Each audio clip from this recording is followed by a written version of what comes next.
Bab 282. Itu juga masalah hidup dan mati. Mendengar kata-kata Mile, semua orang tercengang. Tidak senang padanya. Leiden tersenyum pahit. Saudara An ini benar-benar orang yang tulus. Dia bahkan tidak bisa berbohong pada saat seperti ini, boleh berteman. Di sisi lain, wajah Lesti sedikit muram. Dia hanya menatap Mile. Mona tidak bisa menahan diri untuk tidak melirik Mile. Bersikaplah lebih sopan. Mile. Di samping, Xavier tiba-tiba berkata, "Kakak seperguruan, kamu juga sudah lihat betapa sombongnya orang ini. Jika orang seperti ini ada di dalam sekte, kedepannya pasti akan menyebabkan perselisihan di dalam sekte. Saat di luar sekte, dia mungkin akan menyebabkan masalah besar. Aku mohon kakak seperguruan menghukumnya dengan keras." Brian tersenyum dan berkata, "Adik seperguruan, jangan terburu-buru, semua hal pasti punya alasan." Setelah mengatakan itu, dia memandang Mile. "Katakanlah, kenapa kamu merasa tidak senang padanya?" Mile menggelengkan kepalanya. "Jika aku mengatakannya, ketua sekte dan orang lain mungkin tidak percaya. Jadi biarkan kakak seperguruan Bailey dan kakak seperguruan Marnie yang mengatakannya." Brian memandang Leiden dan keduanya buru-buru membungkuk, kemudian mengatakan semua kejadian di pulau itu. Perlahan-lahan, wajah Xavier sedikit jelek. Dia memelototi Lesti, yang ada di sampingnya. "Kamu benar-benar tidak berkepribadian." Lesti menundukkan kepalanya sedikit. Tidak berani berbicara.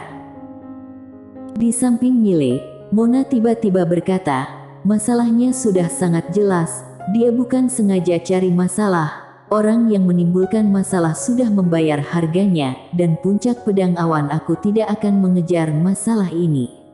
Kakak seperguruan ketua sekte, aku masih ada urusan, pamit dulu."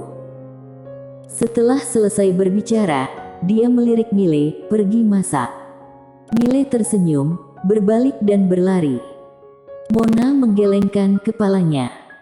Setelah itu, dia juga berbalik dan pergi. Pada saat ini, Brian tiba-tiba berkata, "Adik seperguruan, masih ada hal penting yang ingin didiskusikan." Di luar pintu, Mona tidak menoleh ke belakang. "Kalian putuskan saja." Di dalam aula, Brian menggelengkan kepalanya dan tersenyum pahit. "Adik seperguruan ini." Mengatakan itu, dia melihat ke arah Xavier yang berada tidak jauh. Dalam analisis terakhir, sekte Carrion adalah pelakunya. Terhadap sekte Carrion ini, meskipun itu jalan iblis, tapi selalu bertindak secara rahasia. Kali ini menyerang sekte Changjian aku secara terbuka, tampaknya ada orang di balik itu. Xavier hendak mengatakan sesuatu, tetapi dia sepertinya memikirkan sesuatu. Dia melirik Leiden dan yang lainnya, "Turunlah dulu." Leiden, Mardi dan Lesti dengan cepat mundur. Setelah mereka bertiga mundur, Xavier berkata dengan sungguh-sungguh, "Perkumpulan pelindung dunia." Brian sedikit mengangguk, "Seharusnya tidak salah." Xavier mengerutkan kening, sedikit bingung, "Mengapa mereka menargetkan kita? Sekte Changjian aku tidak bermusuh dengan mereka." Brian tersenyum dan berkata, "Siapa bilang jika tidak ada kontak berarti tidak bermusuhan? Ribuan tahun yang lalu, guru leluhur sekte Changjian secara pribadi memotong-motong salah satu mayat Lordman mereka. Hal ini, meskipun dunia kincang sekarang sebagian besar sudah lupa, tetapi perkumpulan pelindung dunia tidak akan melupakannya." Xavier menggelengkan kepalanya. Jika mereka ingin membalas dendam, mereka tidak akan menunggu sampai sekarang. Brian mengangguk, "Pasti tidak akan menunggu sampai sekarang." Bicara sampai di sini, dia dan Xavier saling memandang, kemudian berkata, "Masalah di pulau itu. Selidiki." Setelah mengatakan itu, keduanya langsung menghilang. Setelah beberapa saat, keduanya tiba di Pulau Wiseong. tetapi pada saat ini, seluruh pulau telah menghilang. Melihat adegan ini, keduanya tampak sedikit serius. Setelah beberapa saat, Brian berkata, benua Dewa Dataran Tengah sebelumnya, beberapa kekuatan secara diam-diam menargetkan Perkumpulan Pelindung Dunia. Tampak jelas, Perkumpulan Pelindung Dunia pasti telah melakukan sesuatu, membuat kekuatan ini takut pada mereka, terutama Mileye dan pasukan di belakangnya. Kali ini dia muncul di pulau untuk menghancurkan sesuatu hal dari Perkumpulan Pelindung Dunia. Perintahkan berlanjut, cari Mileye, harus tahu jelas tentang masalah ini. Xavier mengangguk, aku mengerti. Aku akan mengirim orang untuk mencari Mileye sekarang. Setelah berbicara, dia berbalik dan menghilang ke langit.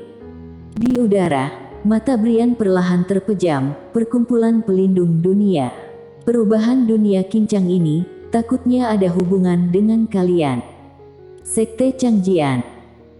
Setelah Mileye kembali ke puncak pedang awan, dia segera mulai memasak, dan setengah jam kemudian, dia sudah memasak satu meja penuh makanan. Penuh warna dan rasa. Mona berjalan keluar saat mencium aromanya. Dia duduk di seberang Mileye dan sedikit mengangguk, makan. Mileye buru-buru berkata, guru, silahkan. Mona tidak segan dan mulai makan. Setelah makan setengah, Mileye tiba-tiba berkata, guru, apakah teknik mengendalikan pedang ini sulit? Mona berkata, sulit, juga tidak sulit. Mileye buru-buru meletakkan sumpitnya dan bertanya, bagaimana? Mona meliriknya, belajar bisa, itu tidak sulit. Belajar dengan baik, itu sulit. Mileye bertanya lagi, bagaimana baru bisa dianggap belajar dengan baik? Mona menyesap sup sayuran dan berkata, bisa bertarung saat mengendalikan pedang. Mileye tertegun, kemudian berkata, lalu Leiden dan yang lainnya, tidak bisa bertarung saat mengendalikan pedang. Mona menggelengkan kepalanya, tidak bisa. Mileye berpikir sejenak, lalu berkata, guru, aku ingin mempelajari teknik mengendalikan pedang ini. Sumpit Mona tiba-tiba berhenti, dia menatap Mileye, sedikit terkejut, kamu tidak bisa mengendalikan pedang. Mileye mengangguk, tidak bisa. Mona menggelengkan kepalanya, seorang master pedang, ternyata tidak bisa mengendalikan pedang, apa-apaan itu.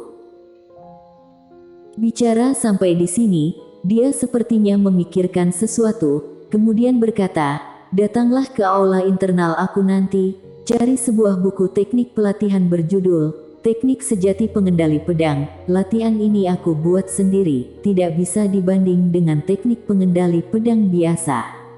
Ingat, jangan disebarkan. Teknik Sejati Pengendali Pedang. Mileye mengangguk cepat, baik. Mona mengangguk sedikit, dia menunjuk ke sepiring kubis goreng jamur di depannya, tidak buruk, besok lanjut masak hidangan ini. Mileye.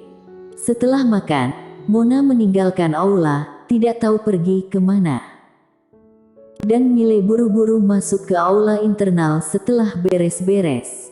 Aula internal tidak besar, dikelilingi lemari, dan di setiap lemari ada banyak gulungan.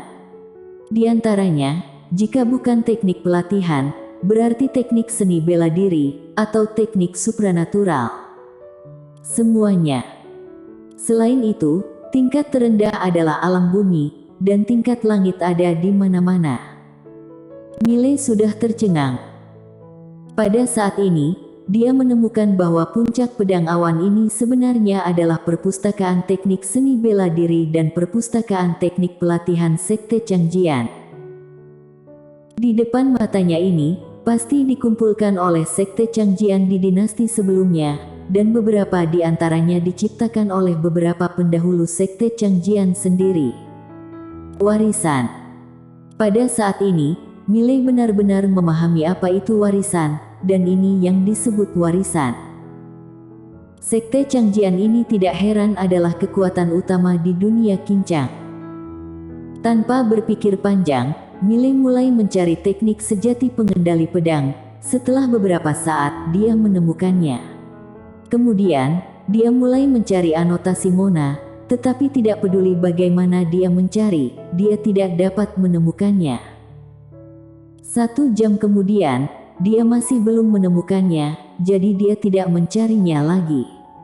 Dia hendak menunggu Mona kembali dan menanyakannya, atau dengan kata lain, bertanya langsung pada Mona. Miley berjalan keluar dari aula utama sambil memegang teknik sejati pengendali pedang, dan kemudian langsung menuju belakang gunung. Tepat setelah Miley meninggalkan aula, seorang wanita dan seorang pria parubaya muncul di pintu aula. Kedua orang ini adalah Mona dan Brian. Keduanya hanya melihat Miley yang terbang di kejauhan. Brian tiba-tiba berkata, selama ini, dia hanya memilih satu teknik pedang langit instan. Mona mengangguk. Brian bertanya lagi, dia tidak membawa pergi teknik pelatihan atau teknik seni bela diri di aula internal. Mona mengangguk lagi. Brian berkata sambil tersenyum, ini menarik. Jika seorang kultivator liar, tidak mungkin tidak tergoda oleh hal-hal ini. Bicara sampai di sini, dia memandang Mona, pedang langit instan itu, apakah benar-benar hanya dalam beberapa hari bisa berlatih sampai tahap ekstrim? Mona berkata dengan nada lembut, setiap orang memiliki rahasianya masing-masing. Dia tidak memiliki niat buruk terhadap sekte kita, itu sudah cukup. Brian tersenyum dan berkata, orang ini di Pulau Wiseong. Meskipun dia tidak menyelamatkan Lesti, tapi dia menyelamatkan Lei dan dua lelaki kecil itu. Ini membuktikan bahwa orang ini bukanlah orang yang kejam dan keji.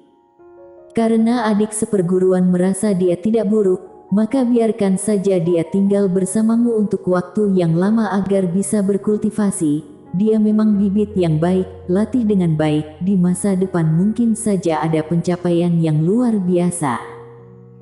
Setelah berbicara, dia berbalik dan menghilang.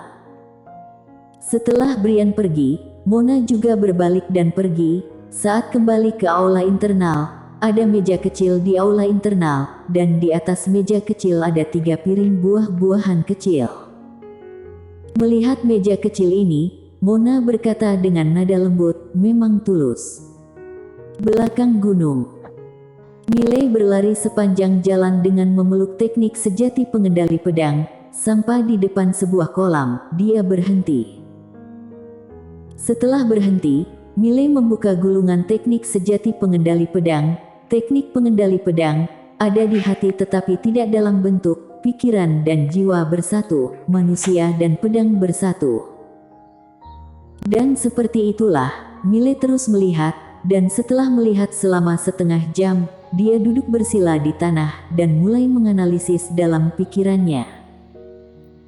Sekitar 1 jam kemudian, dia tiba-tiba melakukan teknik pedang, dan segera, sebilah pedang alam sejati tiba-tiba terbang keluar dari dalam tubuhnya dan mendarat dengan kuat di depannya. Miley menunjuk ke arah pedang panjang. Pedang panjang itu bergetar hebat, dan kemudian terdengar suara kicau pedang yang keras. Melihat adegan ini, Miley sangat gembira. Dia buru-buru melompat, dan seluruh orang jatuh langsung ke pedang. Namun, pedang itu hampir tenggelam langsung ke tanah. Miley buru-buru tenang, dan secara bertahap, pedang mulai stabil, dan setelah cukup stabil, Miley tiba-tiba mulai berbisik, bangun. Suara itu jatuh, pedang di bawah kakinya tiba-tiba naik perlahan, kecepatannya agak lambat, tetapi terus naik. 1 kaki, 2 kaki, 5 kaki, 10 kaki. Setelah beberapa saat, dia sudah 30 lebih kaki jauhnya dari tanah. Pada saat ini, dia sudah bisa melihat aula pedang awan di kejauhan. Bahagia. Mampu mengendalikan pedang, tidak diragukan lagi merupakan impian setiap kultivator pedang. Di udara, pedang Miley semakin tinggi dan tinggi, Tetapi dia sangat bersemangat sehingga dia tidak menyadari bahwa pedang di bawah kakinya sudah bergetar. Dan seperti itulah, setelah naik lebih dari 50 kaki, pedang di bawah kaki Mile tiba-tiba bergetar hebat dan kemudian jatuh. Ah! Tiba-tiba ada teriakan Mile di udara. Setelah beberapa tarikan napas, bang! Tanah di bawah bergetar hebat, debu dan asap yang tak terhitung jumlahnya terbang. Di tanah, Mile menggosok pantatnya, benar-benar sakit. Setelah istirahat sejenak, Mile melanjutkan. Waktu berlalu sedikit demi sedikit, di pagi hari berikutnya, seorang pria datang ke kaki gunung Sekte Changjian. Pria itu mengenakan jubah polos dan sepasang sepatu kain, dan matanya berwarna hitam dan ungu. Pria berbaju linen itu mengangkat kepalanya dan melirik Sekte Changjian. Ada desas-desus bahwa generasi muda Sekte Changjian luar biasa dan berbakat. Aku Mile Ye, kemari meminta bantuan. Bicara sampai di sini, dia berhenti sejenak, lalu berkata, jika dibandingkan tinggi rendah, ini masalah hidup dan mati. Bersambung.